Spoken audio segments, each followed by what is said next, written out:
Let's go ahead and bow for a word of prayer, and we'll begin our study in 1 Samuel chapter 4. But let's pray before we read the passage of scriptures here. Father in heaven, we thank you, Lord, for your love for us. We thank you for your mercy. We thank you for your grace. And we just ask, God, that we would study the book of 1 Samuel in a way that we don't just gather information and facts and figures, and that this history is not just a story from the past and all the events, but Lord, you are working in the life of all these things, bringing the kingdom of Jesus Christ on earth, and you use all kinds of people, and we want you to use us, Lord, so that we can bring honor and glory to you. And so, Lord, we pray that we would study these things and apply it to our hearts personally, and that we may glorify you in all these things. We love you, Lord, and ask your blessing upon us in Jesus' name. Amen and amen. All right, 1 Samuel chapter 4. We're going to start in verse number 19. 1 Samuel chapter 4, verse 19. So, ang nangyari dito ay kinuha ng Philistines yung ark ng Panginoon. Naalala ninyo yung ark? So I said last week I'm going to bring a visual for the ark. Well, here is your cup. This is yours. Para makita nyo yung box na may cherubim. Para na lang kayo basahin ito sa spare time.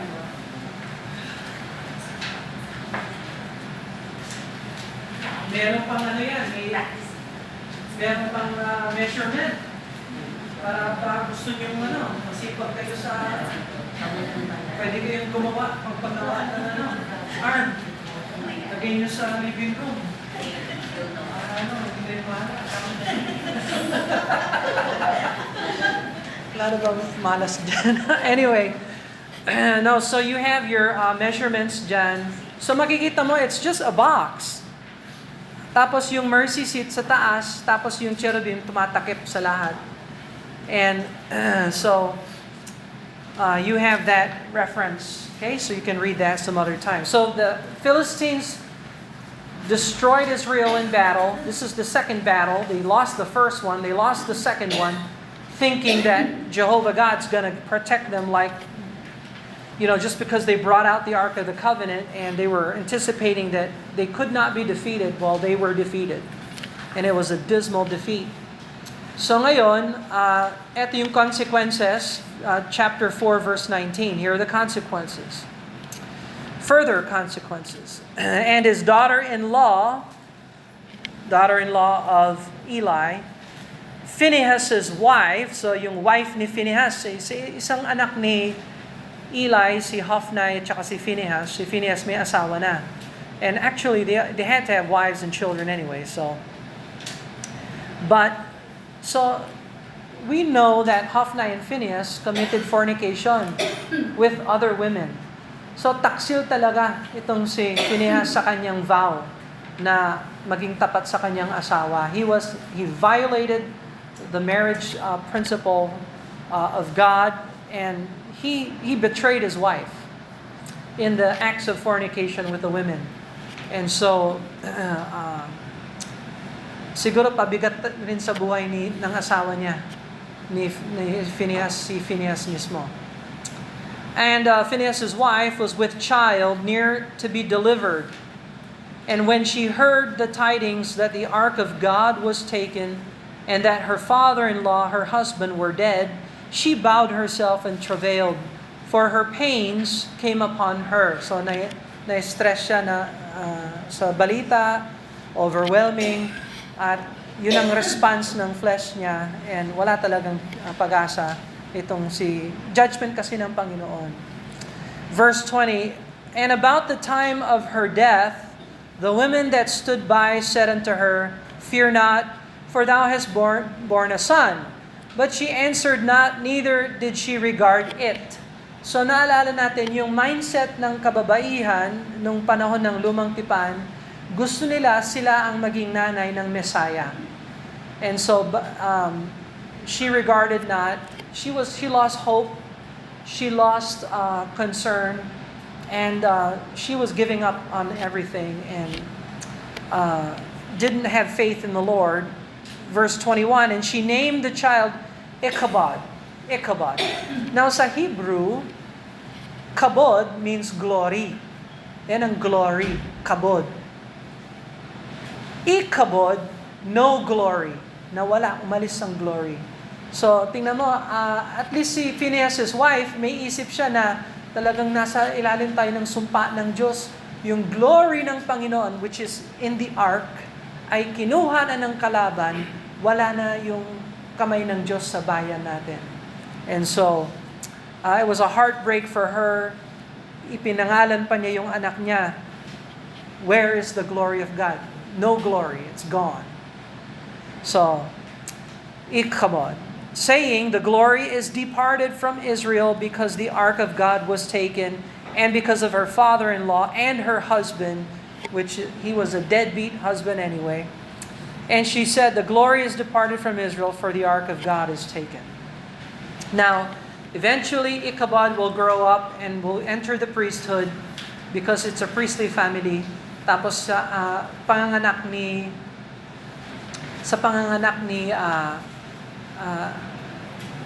magkakaroon ng family si Ichabod, magsaserve yung family niya hanggang sa time ni Solomon.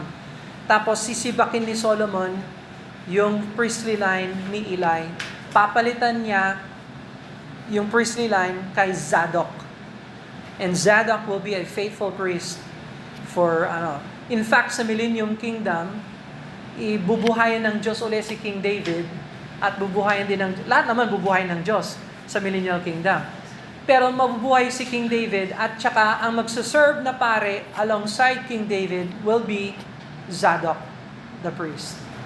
So, luluklok din si David sa throne kasama si Zadok. Supervised lang si Jesus Christ. Mas mataas kay David. Alright, so, pero tingnan mo yung sin ni Phinehas and Hophni goes all the way through the reign of Solomon. Affected family because of sin. So, ingatan natin yung kasalanan sa buhay natin para hindi maapektuhan yung mga susunod na generations natin. Brother Bill, ngayon ko lang nalalaman yung mga biblical truth, ngayon ko lang nalalaman yung mga ganito. Well, may grasya ang Diyos. May kapatawaran naman sa Diyos. Pwede naman tayong magbago. Ipasailalim natin sa Diyos yung mga natututunan natin at yung mga nakalipas natin na ginawa. May forgiveness naman yan. Huwag na lang natin ipagpatuloy pagkatapos na malaman natin ang katotohanan. Mas mabigat ang mangyayari sa atin kung alam mo na yung katotohanan at gagawa ka pa ng kamalian.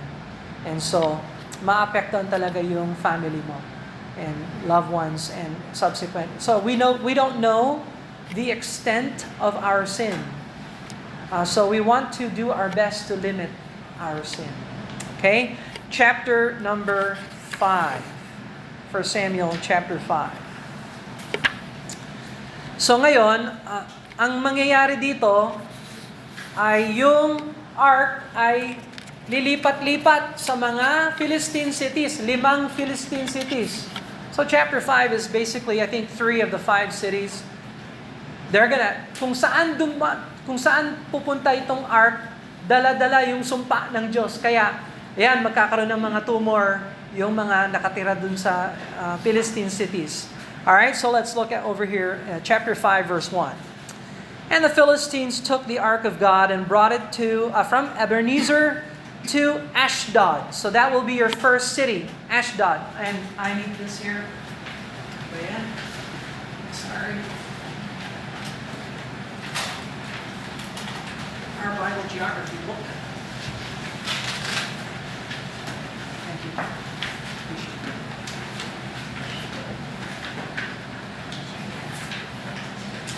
Share it out.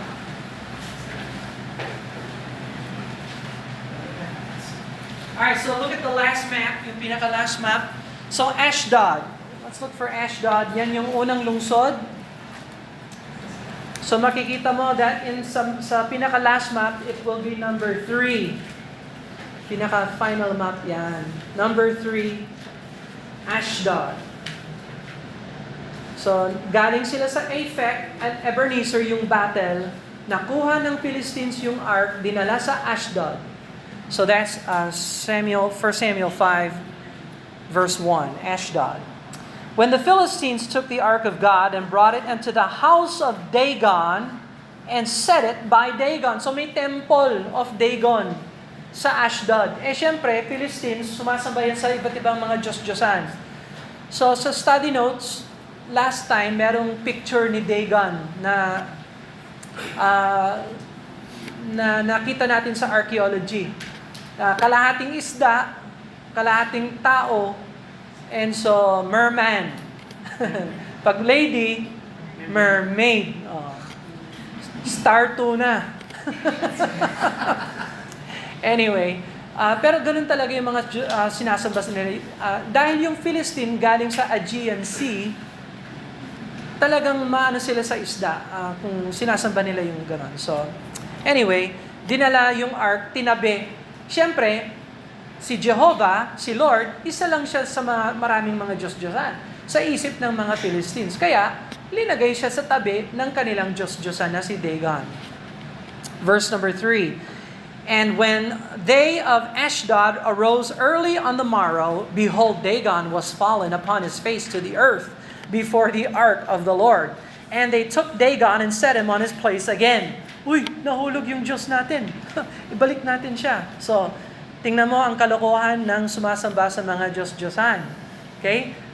Kailangan alagaan ng Diyos. Kailangan linisin ng Diyos. Kailangan ayusin ng Diyos. Baliktad. Kung sumasamba ka sa tunay na Diyos, ang Diyos ang naglilinis sa'yo. Ang Diyos ang tumutulong sa'yo. Ang Diyos ang nagtataguyod sa'yo. Hindi ikaw ang iniingatan ng Diyos. Hindi ikaw ang umiingat sa Diyos.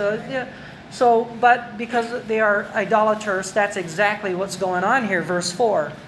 And when they arose early on the morrow morning, behold, Dagon was fallen upon his face to the ground before the ark of the Lord. And the head of Dagon, both the palms of his hands were cut off upon the threshold, and only the stump of Dagon was left to him. So nabasag si Dagon. And therefore the priests of Dagon, nor any that came into Dagon's house, tread on the threshold of Dagon in Ashdod unto this day. Sa kapanahonan nito ni Jeremiah. So hanggang ngayon, iniwan na lang nila si Dagon na ganon at walang pumapasok sa temple niya para ayusin. Pag sumamba na lang tayo kay Dagon, sumamba na lang tayo sa pwesto niya or whatever. So it's ridiculous. Verse 6, but the hand of the Lord was heavy upon Ashdod, and he destroyed them and smote them with emerods, even Ashdod and the coasts thereof. So yung coast, yung mga kapaligiran ng Ashdod. Ang makikita mo, nasa coastal plain nga naman yung Ashdod. So Bible geography is very specific and accurate, inerrant ang scriptures. Alright, verse 7, and when, so nagpadala ang Diyos ng emerods, sabi dito, emerods, right? Verse 6, ang emerods ay mga maliliit na tumor. So these are tumors. And so nagpadala ang Diyos ng sumpa sa kanila, mga tumor, kung saan-saan sila natutumor or whatever. Pati rin yung mga bahay na nasa coastal plain, na katabi ng Ashdod. So when the men of Ashdod saw it, saan na ba tayo? Verse 7, yeah, when they saw it, they said, the ark of God of Israel shall not abide with us, for his hand is sore upon us and upon Dagon, our God. So, mabigat ang kamay ng Diyos sa atin, pati rin sa Diyos natin. Kamangmangan talaga itong mga ito. Dapat magsisi at sumampalataya na lang sa Panginoon. Pero no, they want their life, they don't want God in it. And so, ipadala na lang natin yung regalo sa iba, sa ibang bayan. So verse 8, they sent therefore and gathered all the lords of the Philistines unto them and said, what shall we do with the ark of God of Israel? And they answered, let the ark of God of Israel be carried about unto Gath. Oh, sabi ng mga pari ng Ashdod, ipadala natin nga sa Gath. Siguro ikaaway sila sa Gath na ayaw nila. So you see Gath is over here, or where is Gath? Right here. So Ashdod, Gath. Yan, city number 2. Ashdod to Gath. So nakikita nyo kung saan yung Gath, right? And it was so that after they carried it about, that the hand of the Lord was against the city with a very great destruction. And he smote the men of the city, both small and great, and they had emerods in their secret parts. So this is actually tumor sa mga maselang bahagi ng katawan nila. So mga tumors, bukol-bukol, sumpa na naman ng Diyos sa mga Gathites, sa nakatira sa Gath. So anong ginawa ng Gath? Padala natin yung regalo nito sa Ekron naman, Ekron. So verse number 10. Then they sent the ark of God to Ekron, and it came to pass at the ark of God to Ekron that the Ekronites cried out, saying, "They have brought about the ark of God of Israel to us to slay us and our people." Papatayin tayo. And they sent to gather together all the lords of the Philistines and said, "Send away the ark of God of Israel and let it go again to his own place." Iuwi nyo na yan. Iuwi nyo na yan. So we got Ashdod, Gath, Ekron. So send them away, the ark of God to Israel. Let it go again to his own place, that it slay us not. Papatayin tayo nito. And our people, and there was a deadly destruction, therefore all the city. And the hand of God was very heavy there. And the men that died not were smitten with emerods, and the cry of the city went up to heaven. So talagang pinatay ng Diyos. Wag pinapakialaman kasi yung ark of God. And so there are just some sacred things you don't mess with. You don't mess with the holiness of God. Chapter 6, and the ark of the Lord was in the country of the Philistines 7 months. Wow, nagpatagal talaga sila, 7 months. Ganyan ang nangyayari sa inyo. Walang utak talagang idolatry. Verse 2, and the Philistines called for the priests and the diviners, saying, "What shall we do to the ark of the Lord? Tell us where shall we send it to his place?" And they said, "If you send away the ark of God of Israel, and you send it not empty." Isasoli nyo yung ark, wag nyong isoli na walang laman yan. Maglagay kayo ng offering, trespass offering. So, don't send it empty, but in any wise return him a trespass offering. Then ye shall be healed, and it shall be known to you why his hand is not removed from you.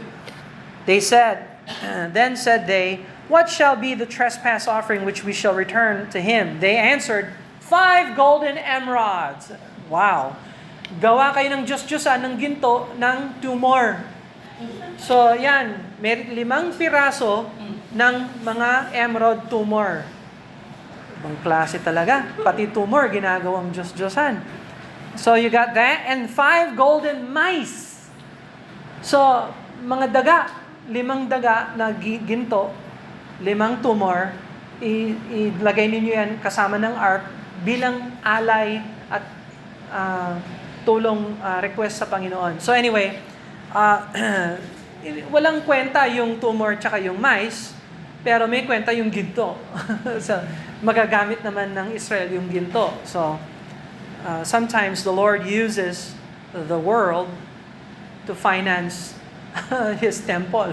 So, pero hindi naman sinusilicit ng temple yan. Gawa talaga ng Diyos yan.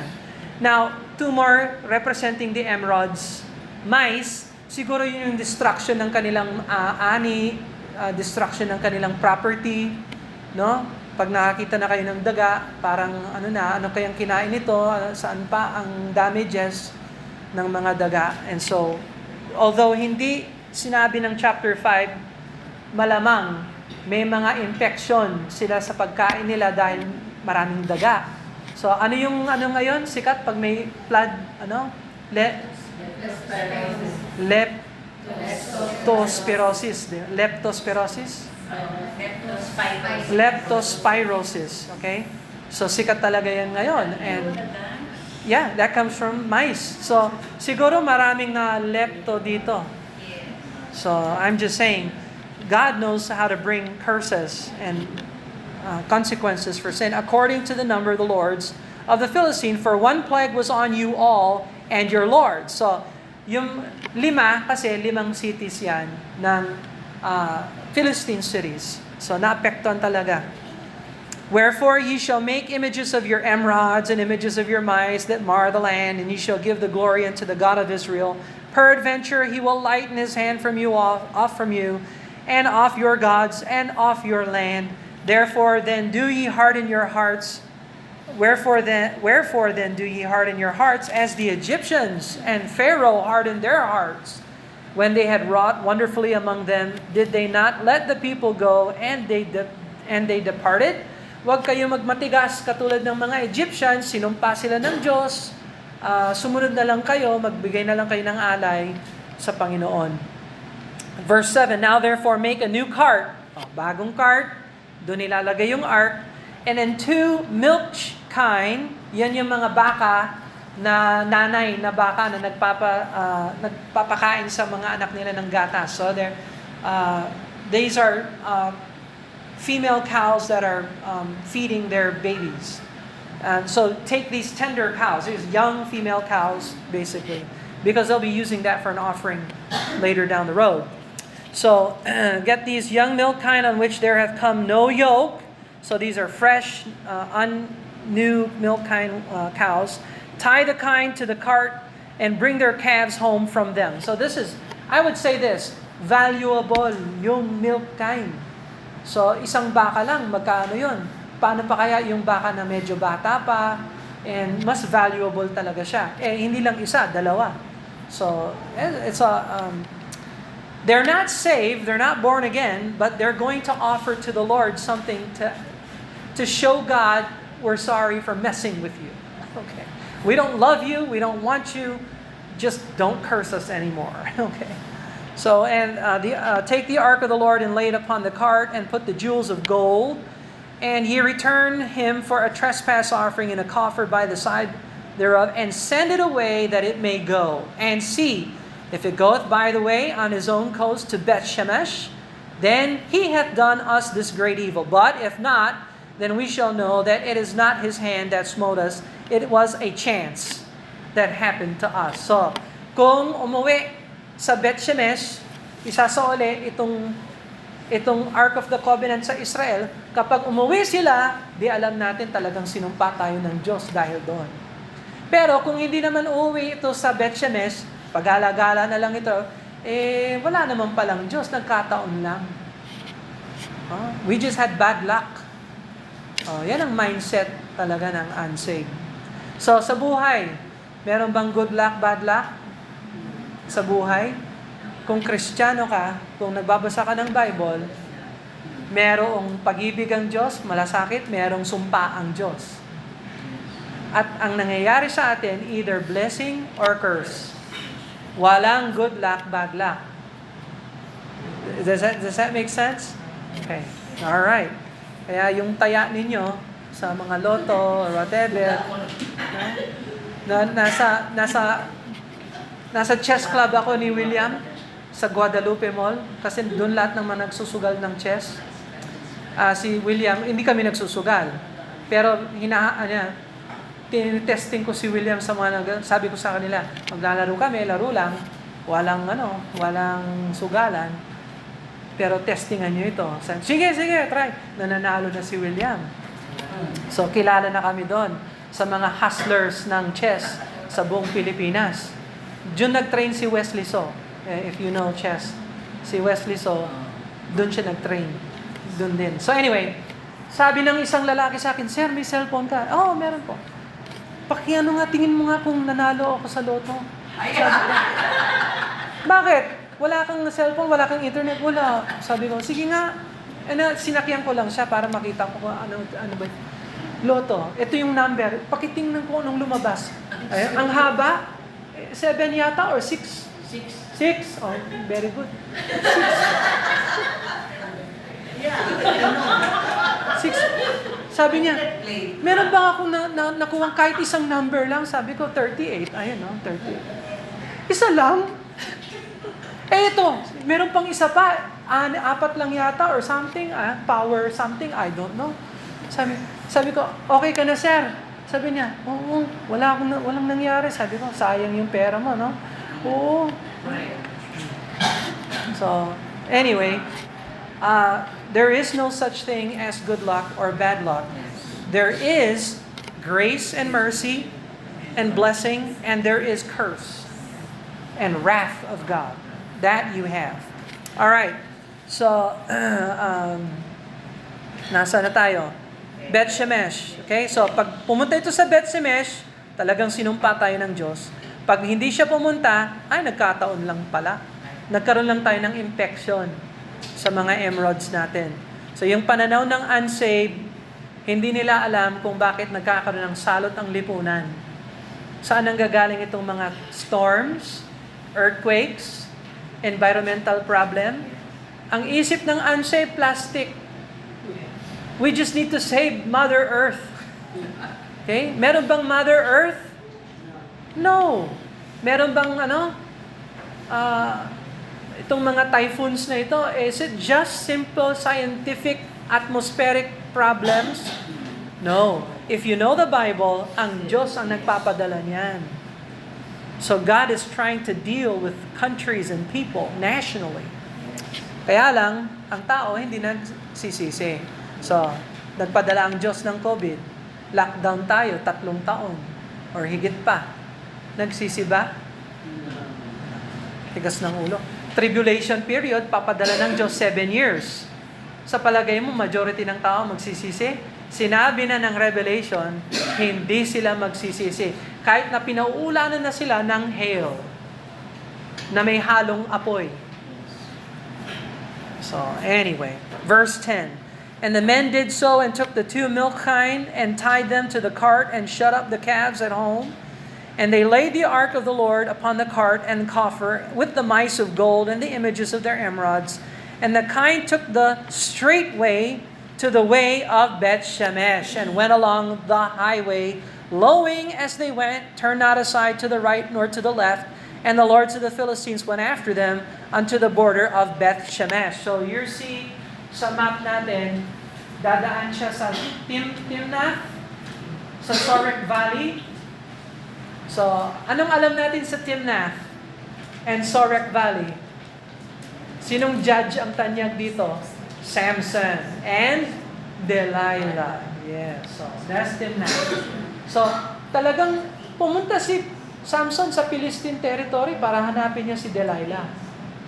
So, Delilah was Philistine. Alright, so, ayun na yung Beth Shemesh. Pagdating sa Beth Shemesh, ano na yan ng Israel? That is part of Israel na. So, ano naman ang ginawa ng mga tao sa Beth Shemesh? Well, verse 18, sabi dito, verse 18. Oh wait, nasan tayo? Verse 15. Oh wait. 13. Verse 13. Thank you. And then the Beth Shemesh were reaping their wheat of harvest in the valley. So, hindi araro, harvest. Nag-aani na sila.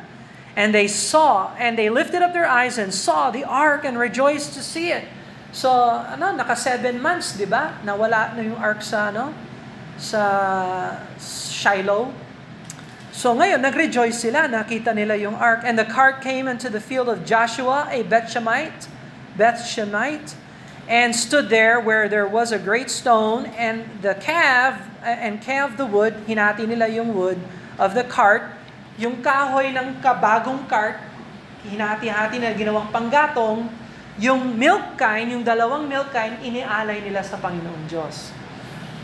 As a burnt offering, offered the kine as a burnt offering to the Lord. And the Levites, mga pare, took down the ark of the Lord, and coffer was with it, and wherein the jewels of gold were, and to put them on the great stone.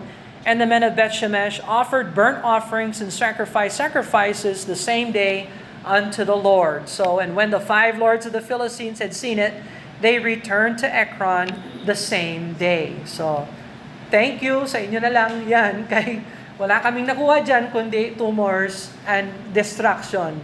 So, Verse 17, and these are the golden emeralds which the Philistines returned for a trespass offering unto the Lord, for Ashdod, for Gaza, for Askelon, for Gath, and for Ekron. So yun ang 5 cities.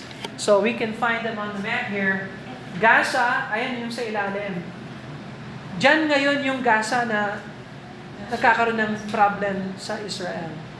So Gaza, Ashkelon, Ashdod, Ekron, and Gath. 5 Philistine cities. Yung parang metropolis, metro talaga ng Philistines yan. 5 lungsod na yan. And the 5 lords, mga gobernador nila, talagang nakita nila na kinuha na ng Beth-Shemite yung kanilang sumpa, the Ark of God. Alright? So, let's see. We are now in verse 18. Okay, and the golden mice, according to the number of all the cities of the Philistines belonging to the 5 lords, both fenced cities and of the country and villages, even unto the great stone of Abel, whereupon they set down the ark of the Lord, which the stone remained unto this day in the field of Joshua the Beth-Shemite. So meron silang altar na ginawa, tinawag nilang the stone of Abel. So who is Abel? Going all the way back to Adam and Eve, Abel and Cain and Abel. So, talagang territory na yung Beth-Shemite ng Israel. Alright, verse number 19. And he smote the men of Beth-Shemesh. Oh, sinumpa ng Diyos yung Beth-Shemesh. Why?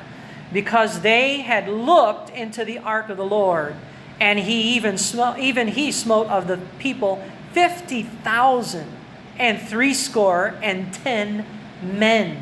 So, ang daming pinatay ng Diyos dahil nagtaka yung Beth-Shemite. Ano naman kasi ang nasa loob ng ark? Buksan natin, tingnan natin. Nung binuksan nila yon, 50,000, 60. And then 10. So, 50,000 and 70 men died. So, ang taas ng singil ng Diyos sa buhay nila dahil binayolate nila ang holiness ng Panginoon. So, ingatan natin yung holiness ng Panginoon sa buhay natin. Remember, God is a God of judgment. So talagang totoo yan. Halimbawa, nag-Lord's Supper tayo, alam mo, may kasalanan ka sa buhay na hindi mo tinawid sa mata ng Diyos. Hindi ka man humingi ng forgiveness sa Panginoon. Tapos mag-Lord's Supper ka, liable ang Panginoon na mag-judge sa atin. Liable ang Panginoon. So, halimbawa, mag-church ka Sunday, pero sa puso mo, may unforgiveness ka, di liable na talagang tamaan ka ng Panginoon sa judgment. So, you have to have a clean heart. Kaya sana, every day, matuto tayo na mag-stop everything and ask God for forgiveness and cleansing. Pag sinabi mo naman, Lord, ipakita mo sa akin yung aking kasalanan, do you think God will show you? Yes, He will. Pag pinakita naman sa iyo ng Diyos, i-confess mo na yan sa Diyos at gawin mo ng tama. So, verse 21. And they sent messengers to the inhabitants of Kirjath-Jearim. I like that. Kirjath-Jearim. So, there you have Beth-Shemesh here. Ngayon, kontakin natin yung mga nakatira dito sa Kirjath-Jearim. Medyo malapit na sila sa Shiloh. At doon mananatili ang ark for years. Anyway. Kirjath-Jearim saying, the Philistines have brought again the ark of the Lord. All that. So, am I right? Okay. Verse 21. Then they sent messengers to the inhabitants of Kirjath-Jearim, saying, the Philistines have brought again the ark of the Lord. Come ye down and fetch it up to you. So, kunin nyo nitong ark. Kaya namatay yung 50,000 plus na katao dito. Sinumpa tayo ng Diyos. So, chapter 7. The men of Kirjath-Jearim came and fetched the ark of the Lord and brought it unto the house of Abinadab in the hill and sanctified Eleazar, his son, to keep the ark of the Lord. So, mga ilang years matitira dito yung ark, and the house of Abinadab will honor the Lord. And you know what? When you honor the Lord will honor you. So, tingnan mo, iningatan nila yung ark dito. So, and it came to pass while the ark abode in Kirjath-Jearim, the time was long, for it was 20 years. And all the house of Israel lamented after the Lord. So, nagsisi ngayon yung bayan ng Israel. Lumapit sila ngayon kay Samuel. And this is one of the highlights of Samuel's ministry and life.